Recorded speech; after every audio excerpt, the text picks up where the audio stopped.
Olá, pessoal! Hoje estamos aqui para mais um episódio do nosso podcast de gestão pública do IFTO Campus Palmas. Hoje estamos aqui recebendo o nosso professor Dr. Josiane Granja Júnior e o nosso tema de hoje é economia.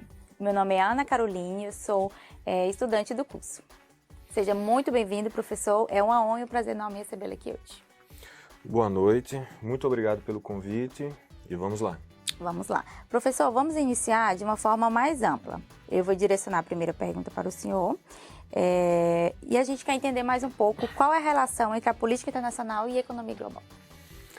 Tá, vamos dar uma resposta bem sucinta, tá? E bem prática. Sim. Quando a gente fala de economia internacional, a gente está falando justamente das relações entre os países, porque aí você entra inclusive com o comércio internacional, tá? Sim. Quando você fala a questão da política internacional, a grosso modo, em resumo, a gente pode dizer que são as relações entre os países, e aí você entra com o contexto da geopolítica, né? Por exemplo, países que têm o maior poder econômico, mais comércio, mais indústria, mais comercialização, eles tendem a ter um poder econômico maior. Obviamente, politicamente, eles tendem a ter uma influência muito maior na economia global, certo? Então, assim, a relação entre política internacional e economia internacional, elas estão muito próximas e interligadas, certo? Tinha uma frase que um professor meu na graduação falava, que ele dizia o seguinte: se você tem poder, use-o, né? Então, basicamente é o seguinte, de forma simplista, uma nação, um país que tem um grande poder econômico, obviamente ela vai procurar ter também um grande poder político, tá? Nem que para isso ele se traduz, inclusive, em investimentos maciços em indústria bélica, tá? Certo. E aí eu quero entender um pouco também como os conflitos internacionais, como as guerras, as disputas territorial, elas afetam a economia mundial e local. Tá, vamos lá. Como eu falei agora há pouco, a indústria bélica é uma forma, inclusive, que os países têm de aumentar sua influência, né? Não somente por venda, porque é uma indústria bastante rentável, né? Vamos colocar de uma maneira bem tranquila, né? Se é que a gente pode dizer isso. Você produz um míssil, você usa, você tem que repor esse míssil. Então, assim, você tem que comprar de alguém. Então, a indústria bélica é um motor da economia também, certo? Sim. Agora, quando a gente analisa a questão dos conflitos, não é só o conflito por si só, mas a abrangência e a repercussão econômica que esse conflito vai ter nos outros países, tá? Por exemplo, na guerra da Rússia com a Ucrânia, você atingiu fortemente a economia europeia, tá? Alimentos ficaram mais caros, tá? Quando você tem um conflito no Oriente Médio, o petróleo fica mais caro. Então, assim, de forma simplista, né, para a gente não ter que aprofundar muito agora nesse momento, a gente pode dizer o seguinte, que os conflitos internacionais, eles provocam na economia mundial um certo receio na cadeia logística, certo?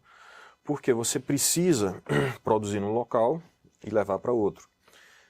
Esse processo de transporte logístico, ele precisa de quê? De combustível, tá? Ele precisa passar por regiões que podem estar em conflito, certo? Então, tudo isso vai encarecer o frete, tá? E, obviamente, então uma guerra no Oriente Médio não vai me atingir aqui no Brasil, não vai me atingir no interior do Brasil. Economicamente, pode sim, porque o aumento do preço do petróleo vai fazer com que o preço da gasolina aumente, certo? Sim, porque vai chegar mais caro aqui pra gente, né? Vai fazer com que o preço do diesel aumente. Então, isso daí, obviamente, vai fazer com que o custo de transporte aumente. E aí você vai também para a indústria, que ela precisa de energia, certo? Então, ela vai consumir produtos e subprodutos que precisam desse transporte, que precisam dessa produção. A matéria-prima pode ficar escassa e isso vai aumentando o custo de produção e termina gerando inflação a nível mundial. Entendi. Tá, e aí eu quero entender um pouco mais qual o papel das organizações internacionais, como, por exemplo, a ONU, nas decisões econômicas globais. Vamos lá. Tecnicamente, você tem o Fundo Monetário Internacional, né? A OMC e a ONU, certo? No papel, o FMI, Fundo Monetário Internacional, é para dar ajuda financeira, certo? O Brasil já precisou algumas vezes de recorrer ao FMI. A OMC, ela vai mediar conflitos, né, comerciais entre os países. E a ONU, ela tem lá o papel dela desde a Segunda Guerra Mundial na tentativa de mediar conflitos. Em tese, ela serve para isso. Quais seriam mais ou menos o tipo de conflito? Só para eu entender mais. Olha, a ONU era para mediar, por exemplo, o que está acontecendo na Ucrânia. Era para ela mediar o que está acontecendo, pelo menos na minha opinião pessoal, intransferível, entendeu?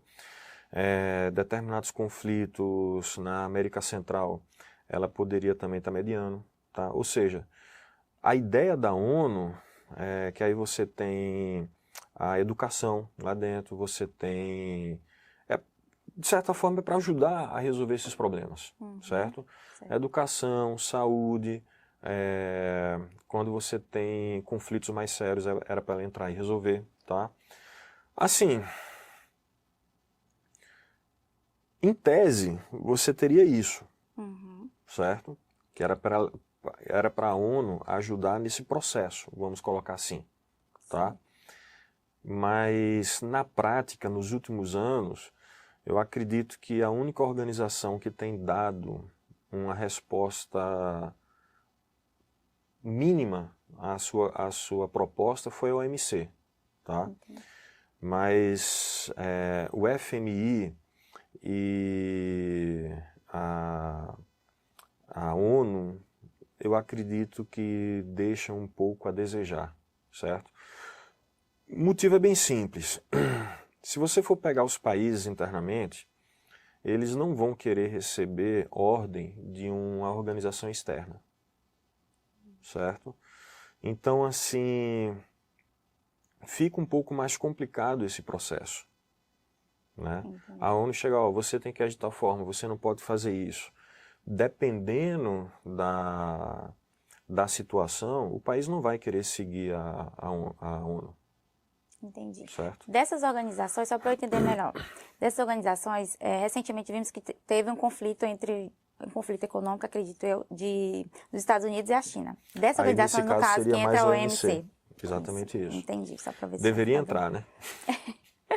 Mas aí é... Tá, mas assim, essas instituições que foram criadas principalmente pós-Segunda Guerra Mundial, elas, inclusive a OMC mudou de nome, tá? Já é um nome posterior. Essas instituições internacionais, elas estão um pouco em descrédito, tá? Justamente porque hoje a economia global, a política internacional não é mais a mesma, tá? Inclusive pelo próprio processo tecnológico, não é mais a mesma pós-Segunda Guerra Mundial.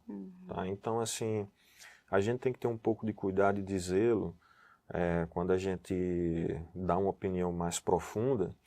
Então, nesse caso, eu acho que o mais salutar, digamos assim, seria mostrar justamente o quê? Que elas, de forma simplista, elas perderam o bonde da história. Pode dizer entendeu? assim que elas meio que também não estão querendo se comprometer em relação a algum país, alguma Não, coisa do tipo? eu não consigo enxergar dessa forma, tá? O que eu consigo ver na realidade é que a estrutura política, social e econômica que nós temos hoje, principalmente com a alta tecnologia, não é a mesma no período que elas foram criadas. Então, assim, o mundo desenvolveu, o mundo cresceu, ficou mais complexo, tá? E elas não conseguem responder do mesmo jeito que respondiam antes. Eu penso dessa forma. Posso estar errado, tá certo? Espero que esteja. Porque, assim, é um pouco triste pensar que órgãos tão importantes, principalmente no século XXI, estão perdendo o tato com relação aos conflitos que eles poderiam resolver. Acompanhando aí essa Exato. nova era. Né? por isso que eu digo, eu espero estar errado, né? Mas não é isso que eu estou vendo acontecer. Tá? Infelizmente, eles estão perdendo o tato, eles estão perdendo a capacidade de agir realmente como deveria agir para tentar melhorar a situação, né? Inclusive de conflitos comerciais, políticos e econômicos. Entendi. Certo. Tá, e vamos lá. E como as decisões de grandes países, por exemplo, como os Estados Unidos e a China, que são duas potências aí, elas impactam na economia de países em desenvolvimento como o nosso Brasil? Essa é boa. Vamos lá.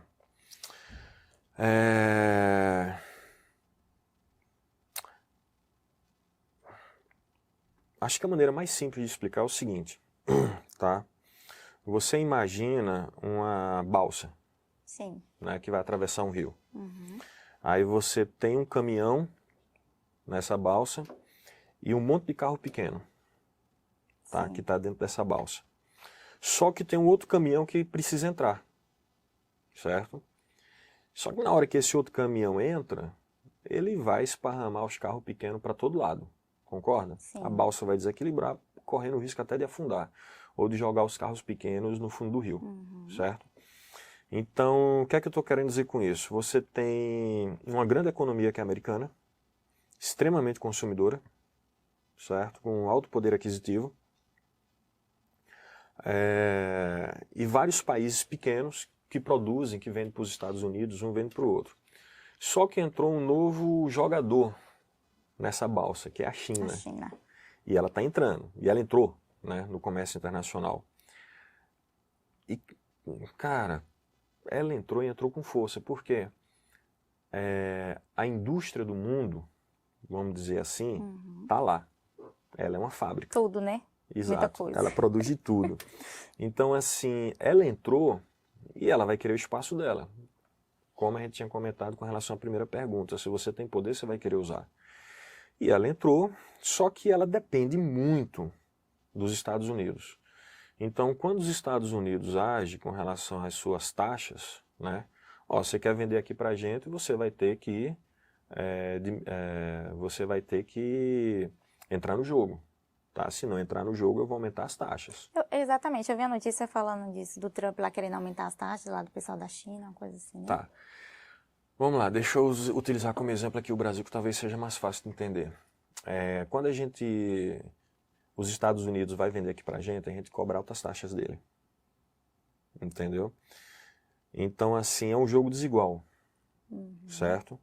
Porque você tem um país extremamente produtivo, que consegue produzir a baixo custo, certo? E você quer proteger a indústria nacional, então você aumenta suas taxas, certo? De certa forma, você vai impedir que o produto americano chegue aqui no Brasil competitivo.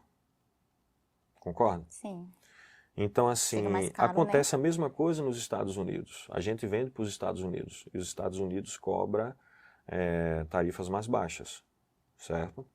Então, assim, quando os Estados Unidos dizem, eu vou subir, né, as suas tarifas, é porque ele está querendo alguma coisa em troca. O caso da China é a mesma coisa.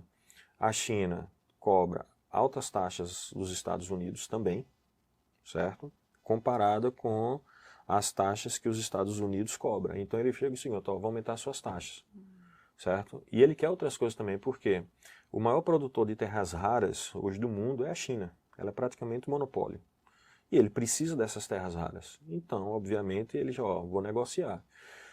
Como a China depende e muito dos Estados Unidos para o comércio, porque o maior importador da China é os Estados Unidos, então quando ele, vou subir as taxas, ele vai provocar duas coisas nesse momento. Primeira, ele vai fazer com que a indústria que esteja na China queira se alocar em outro país, ou até mesmo dentro dos Estados Unidos, para aproveitar taxas mais baixas. Certo? No caso dos Estados Unidos, né, impostos mais baixos, e se for para outro país, também taxas mais baixas de importação. Só que essa movimentação ela não é automática, demora um certo tempo. Só que é o investidor que pensa no longo prazo, que é que ele vai dizer, cara, se eu ficar aqui na China, vou ter problema, as taxas devem subir, o Trump ele pode não estar blefando e tal, então vou começar a procurar outros caminhos. É o que aconteceu, por exemplo, com a Apple, que está saindo da China e está indo para a Índia. entendeu? Então, assim, eu costumo dizer o seguinte, nunca pense que o Trump, ele não tem uma intenção por trás do que ele está fazendo. Ele não chegou onde ele chegou com as empresas dele sem ter uma visão de futuro que quem era concorrente dele conhecia. Uhum. Você está entendendo? Então, Ele tem uma assim, estratégia aí por trás exato. disso. É como o Elon Musk, tá? É um cara que ele é um disruptor na área de tecnologia. Então, assim, apostar contra o Elon Musk não é bom Apostar pra financeiramente, perder. é apostar para perder. A mesma coisa eu digo do Trump.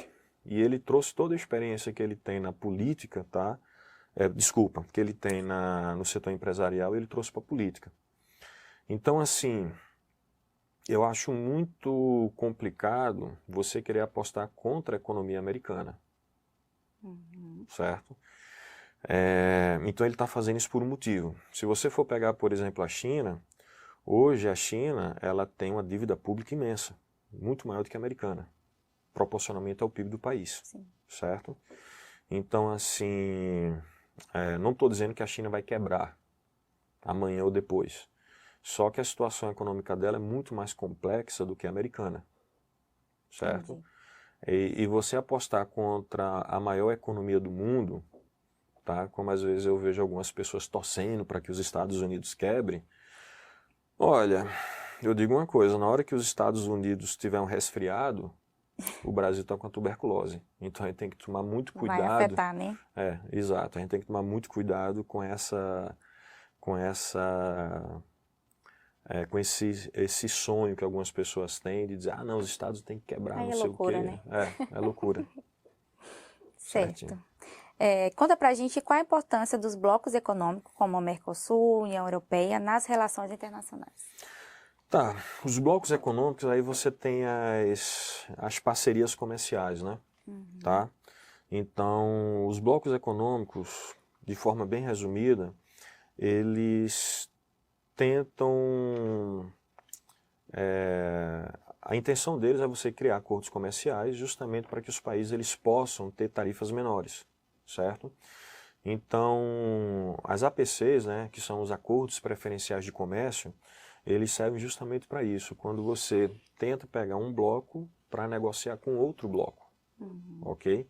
Que foi uma negociação do Mercosul que aconteceu com a União Europeia, por exemplo, né, que durou, salvo engano, não estou com a data exata, mas vamos colocar aí mais de 10 anos para acontecer. Nossa. Então, assim, porque você envolve vários países, leva tempo, negociação, que você tem que negociar não somente as barreiras tarifárias, como também as barreiras não tarifárias, certo? E esse processo é muito complicado, tá? Isso não é uma coisa fácil. Então, assim, a importância dos blocos econômicos é para tentar dos acordos preferenciais entre os blocos econômicos é para você tentar diluir esses problemas e tentar melhorar o comércio. Por quê? O comércio internacional, ele aumenta a renda, aumenta a produtividade, ele vai buscar o aumento do comércio global, certo? E isso é bom para todo mundo. Por isso que eu não acho interessante que a China e os Estados Unidos queiram entrar em guerra, entendeu? Guerra, entendeu? Vamos ficar nessa guerra comercial um bom tempo, pelo menos eu espero isso, tá? Fazer um exercício de futurologia agora seria um pouco complicado. O viável seria uma união entre eles, que pode acontecer, uma possível, não? Não, acho que não. Possível, né? Eu acho que união assim não, porque os Estados Unidos, ele precisa continuar a manter o poder econômico e político dele. E a China é um player muito grande que está tentando fazer a mesma coisa que os Estados Unidos. Então tem que ver como os dois vão se comportar nisso daí. Porque quem tem o poder econômico e político manda no mundo. Ele vai imprimir a sua visão de mundo, certo? Sim. Então acredito que é isso que eles estão tentando fazer. Certo? Certo. E vamos lá. Como os eventos internacionais impactam diretamente no cotidiano das pessoas? Como a inflação, o aumento dos juros, aumento dos preços e dos alimentos e dos combustíveis. Olha, foi o que a gente falou na pergunta anterior a respeito dos conflitos internacionais, certo? Quando você tem um conflito, ele vai impactar nas cadeias de produções globais, certo? Ele vai impactar na logística. Então, evidentemente, se você tem uma matéria-prima, por exemplo, o Brasil, que depende muito do adubo internacional, né, que é o NPK, né? Ele depende muito de matéria-prima internacional, certo? Então, a partir do momento que você tem um conflito, dificulta mais chegar a essa matéria-prima. Se o Brasil não tiver bons acordos com os países fornecedores, certo? Vai complicar. Nada feito. Nada feito. Então você imagine ficar mais caro de você conseguir o NPK para produzir o adubo necessário que a gente precise para a agricultura. Um dos nossos carros-chefes hoje é o quê? A nossa produção agrícola, certo? Então, a partir do momento que você vê o impacto que isso pode causar na gente, né, aí você vai ter aumento de preços, certo? Dos alimentos. Vai chegar no bolso do consumidor. Exato, vai né? chegar no bolso do consumidor. Aí imagine um conflito que vai elevar o preço do petróleo, vai encarecer a gasolina, Sim. vai encarecer o diesel, consequentemente encarece o transporte. Produtos que não sejam produzidos internamente, que você tem que importar. Não somente matéria-prima, mas produtos acabados. O produto vai chegar mais caro aqui. Então, soma-se isso e a carga tributária que o Brasil ainda impõe para essas importações e a produção interna, isso vai gerar uma complicação maior para a gente. Então, assim, nós já temos problemas com a nossa carga tributária, temos problemas com a nossa produção. E aí, quando você adiciona isso, um fator externo provocado por guerras, conflitos, brigas, guerras comerciais, a nossa situação não vai ficar boa. Entendeu? Entendi. Professor, tem uma pergunta minha mesmo, aqui Sim. agora. O Brasil ele é produtor de vários produtos que a gente mesmo consome e eu quero entender por que pra gente chega tão caro. Tá, vamos lá. Você está falando isso de produtos agrícolas ou... Produtos do agrícola, do mercado, porque a gente Tá. vê em certas regiões que produzem aquele produto, quando chega, por exemplo, a nossa região central no Tocantins, ele é extremamente caro, Tá, vamos lá. sendo que é produzido aqui. Tá, vamos lá. Mesmo que ele seja produzido aqui, tem matéria-prima que a gente não produz, vem de fora. Concorda? Com Sim. o adubo, certo? Máquinas agrícolas, você não produz aqui, vem de fora. Entendi. Então, algumas matérias-primas, certo? Você tem que vencer uma barreira aí de 900 quilômetros, vamos supor. Que seria o quê? Brasília, Palmas. Agora você imagine um produto que é importado, que vem de outro país, que tem que descer nos portos brasileiros, tá? Ou no Maranhão, ou São Paulo, ou Santa Catarina, e depois ser transportado para cá. Né? Aí o produtor vai pegar aquele produto, vai aplicar na lavoura dele, certo? E é um produto que é em dólar, certo? O custo é barato? Não. O custo é caro. E o produtor, ele tem também que ter o dinheiro dele para poder alimentar a família dele, fazer os investimentos. É o lucro dele, né? Eu não diria somente o lucro, eu diria a manutenção, né, da vida dele, certo? Eu não colocaria isso como lucro, porque você pegar principalmente o pequeno e médio produtor, tá? Que ele tem que ter o carro dele, tem que ter o filho na escola, tem que pagar plano de saúde, tem que ter alimentação, uma série de coisas, tá? Sim. Então, isso não é barato de se manter. Então, evidentemente, tanto é que eu digo, ser empresário nesse país, seja na cidade ou no campo, o cara é um herói. É caro, né? Principalmente com essa carga tributária que a gente tem. Certo. Vamos lá. E para a gente finalizar, como podemos esperar do futuro? Quais são as tendências que você vê nas relações internacionais e na economia global nos próximos anos? Olha, agora vamos fazer um exercício de futurologia, tá? Há um bom tempo que o mundo vem passando por um processo de desglobalização. E eu não acredito que esse processo vai terminar tão cedo. Hoje, e a gente observa que isso aconteceu com a Europa, que ficou muito dependente do gás russo. né? Então, assim, eu acredito que hoje as nações vão se voltar para dentro, para a produção, certo? Interna, produção principalmente de energia, ok? Acredito que uma das principais saídas vai ser a energia nuclear, para que esses países possam ter energia o suficiente para a inteligência artificial, para a indústria, certo? Então, assim, eu acredito, por enquanto, mais nesse processo. Agora, as implicações desse processo a médio e longo prazo fica difícil de prever, tá? Porque assim, a natureza humana é muito complexa, certo? Então, eu digo o seguinte, estude muito, tá? Trabalhe, se puder, parte do seu dinheiro, 10, 15, 20%, invista, poupe, tá? E quando eu falo investir, inclusive, eu falo em educação, saber aprender a mexer com novas tecnologias para saber enfrentar o que vem pela frente. O porquê eu coloco isso? Dentro da sua pergunta tem uma certa singularidade, né? Que é o que vai acontecer no futuro, tá?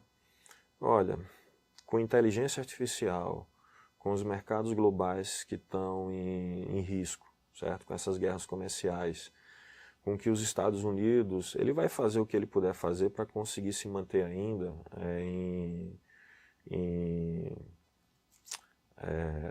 na crista da onda, vamos colocar assim, certo? Isso é uma nação que mais vai influenciar o mundo.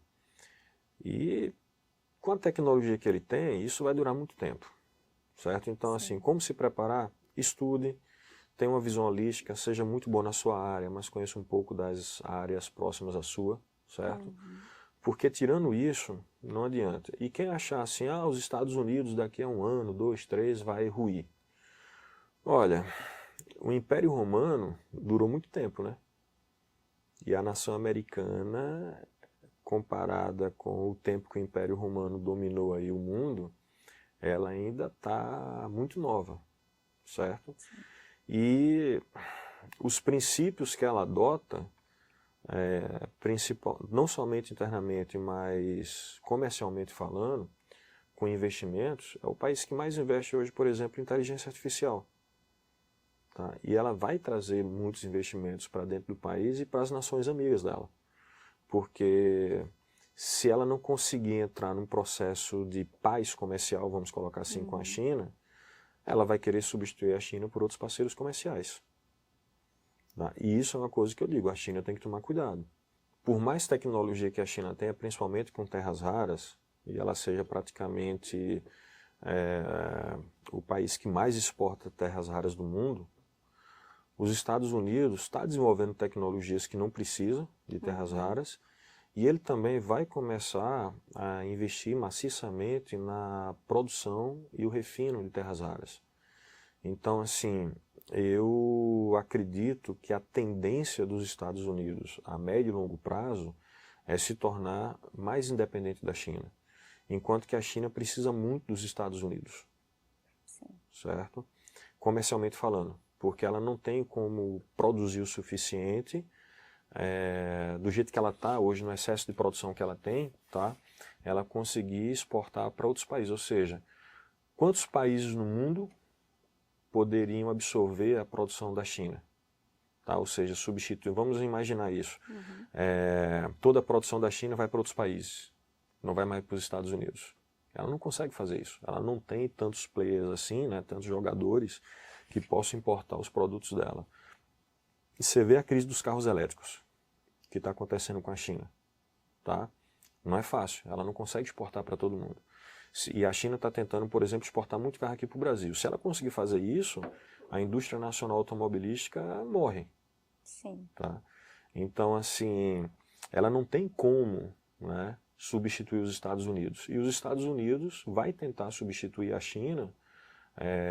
Temos aí um país que poderíamos citar que os Estados Unidos buscariam para fazer essa parceria econômica? Olha, a Índia é um exemplo que ele pode tentar fazer parcerias econômicas, não é à toa que a Apple foi para lá, está tentando ir para lá, né, até onde eu saiba. Você tem alguns países asiáticos que os Estados Unidos fábricas chinesas, né, ou outras fábricas de outros países podem sair da China e ir para esses locais. Eu acredito, inclusive, que o Brasil está perdendo uma grande oportunidade, tá, para trazer essas fábricas para cá. Só que, assim, se você for pegar a China, sem sindicato, né, lei trabalhistas praticamente nulas, entendeu? Qual empresa vai sair da China em sã consciência, né, e vir para o Brasil? A China é um capitalismo extremamente selvagem, né? Apesar de ser uma ditadura política, mas é um capitalismo extremamente selvagem. E isso fez com que ela crescesse muito, tá? Economicamente falando. Então, assim, você conseguir fazer com que uma empresa, por exemplo, saia da China e venha para o Brasil, cara, é loucura. Um empresário em sã consciência não vem. Então, assim, a gente está perdendo o bonde da história, né? Porque a gente poderia tentar atrair essas empresas justamente para produzir internamente, né? Que a gente não vai conseguir. Então, com toda certeza os Estados Unidos vão procurar outros parceiros comerciais que possam fazer isso. Vamos ver aqui. Alguns países asiáticos acredito que podem fazer isso, alguns países europeus também podem absorver isso aí, do leste europeu inclusive. Então, só que não é uma coisa fácil, porque você tirar uma planta industrial de um país e levar para outro, ela leva tempo para começar a produzir, entendeu? Mas que os Estados Unidos vai tentar fazer isso, vai. E principalmente atrair muita empresa internamente para o próprio Estados Unidos. Ele vai conseguir fazer isso, principalmente produção interna. Isso. Professor, muito obrigada pelo bate-papo extremamente enriquecedor. Espero que vocês tenham gostado e até a próxima.